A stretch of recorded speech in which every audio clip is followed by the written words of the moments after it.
As our society poses an increasing demand on a skilled labor force, we believe by promoting educational equality, we can help solve the issue of income inequality. The amount of education a person receives has an impact on their income earned. Taking a look at this chart, which displays pre- and post-tax median earnings broken down by degree level, for each additional degree level, a person's earnings increases. Some people believe education is a waste of time, as a person is wasting years that they could have spent in the workforce. Historical data has proven otherwise, with the lifetime earnings of those who have gone through more education exceeding those who have not.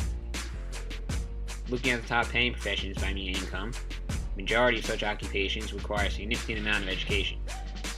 If we look at the lowest paying jobs, most require little or no education at all.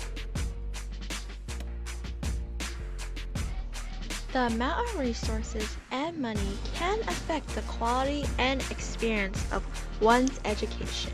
When more resources are devoted to schools and after-school activities, the greater the possibility for accomplishments and higher education for students.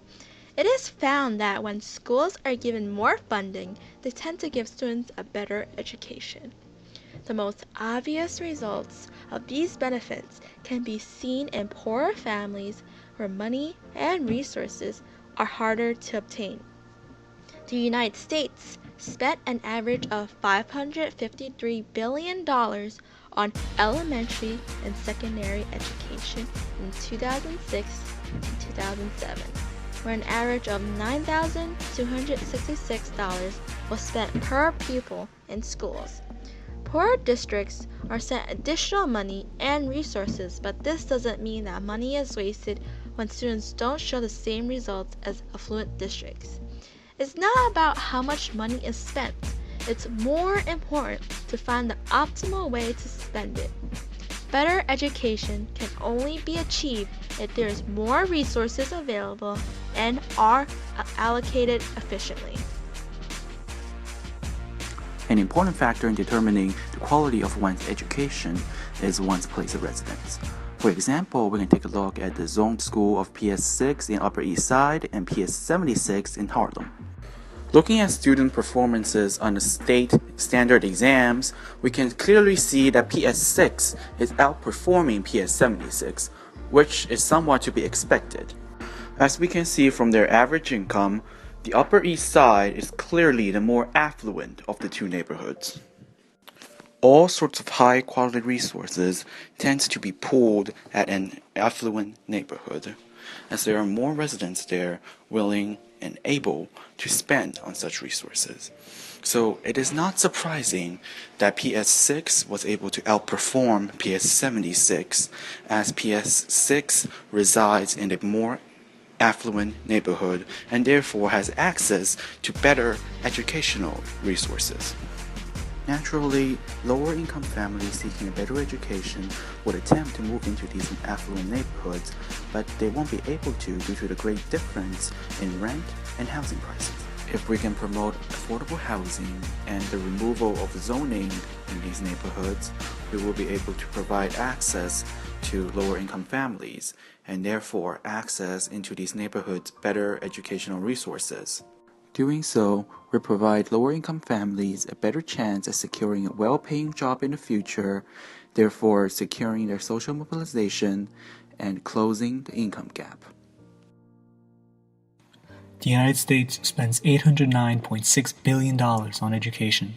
To put that into perspective, Japan, one of the best performers on international tests, spends only $160.6 billion.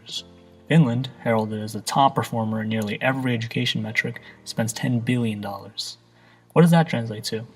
This means that the United States spends $7,743 per student, higher than any other country, nearly double of what Japan spends per student, and significantly higher than Finland. Now, as the highest country, with a population of over 300 million, it's understandable. But does the US do well enough to match its spending? The United States holds a 99% literacy rate, claiming third place behind Russia and Finland. In school life expectancy, it is tied for third place with the UK, France, and Germany. Not too bad, right? Third place still gets a bronze. But let's take a look at the math test scores. Finland leads the world with 548 on international math tests. The US trails with 474, leaving them around the same score as Russia and the UK. Given that the US spends much more than both those countries, it should not be this way. They should not be the third to last in this study. In science test scores, the US bumped up slightly to 489, surpassing Russia, but still lagging behind in the bottom third. Finland continues to top the list with 563. Given all these test scores and the sheer size of the US education budget, what causes the discrepancy? Well, that is an issue of how the funding is distributed. Look at the top scorers: Finland, Canada, South Korea, and Japan. What do all those countries have in common? Centralized school funding. They pool all their resources and distribute them based on student populations, with some giving more funding to more disadvantaged students. In contrast, the US schools are funded mostly locally, based on neighborhood property taxes. This creates a deep divide already, but the federal government punishes underperforming schools and rewards excelling schools. This means that while the US outspends every other country, there are still large segments of the US student population that is underfunded. Promoting students to achieve higher education can result in higher income jobs and ultimately battle income inequality. However, the funding and resources that the U.S. spends on education needs to be allocated more efficiently so that students from all schools can have equal opportunities for a better education.